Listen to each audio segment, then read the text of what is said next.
het weer een beetje koud en onguur zondag, de muzikale warmte was in de diverse horecagelegenheden wel te vinden. Voor de tweede keer kwam de Popronde Karavaan namelijk naar het Venraadse centrum.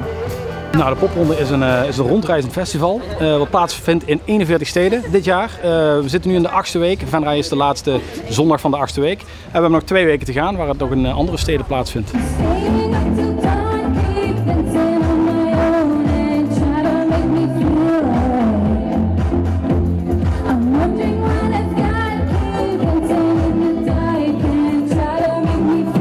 Op 13 locaties stonden in totaal 36 acts op grote en kleinere podia. En met alle benodigde techniek lijkt het organiseren een aardige kostenpost te zijn.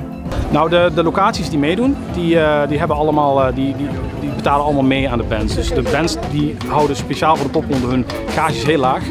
En zodoende is het heel makkelijk voor locaties om bands te boeken.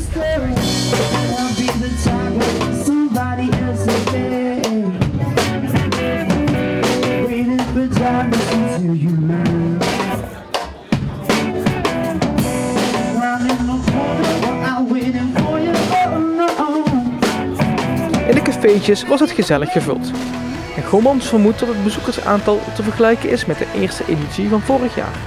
Vorig jaar denk ik dat er ongeveer 1200 unieke bezoekers is. Nou, dat is natuurlijk, we zijn nog niet eens halverwege, dus ik denk dat het nog wel even aan zal trekken. De acts komen vanuit het hele land. In tegenstelling tot de vorige keer staat deze editie geen Venrays tintje aan Popronde.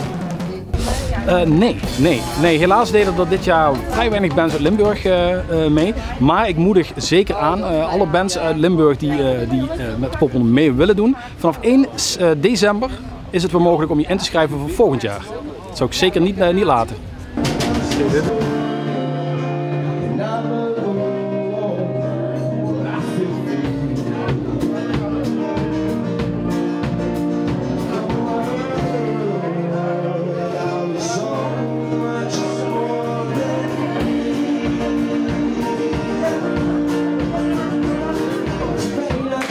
Stay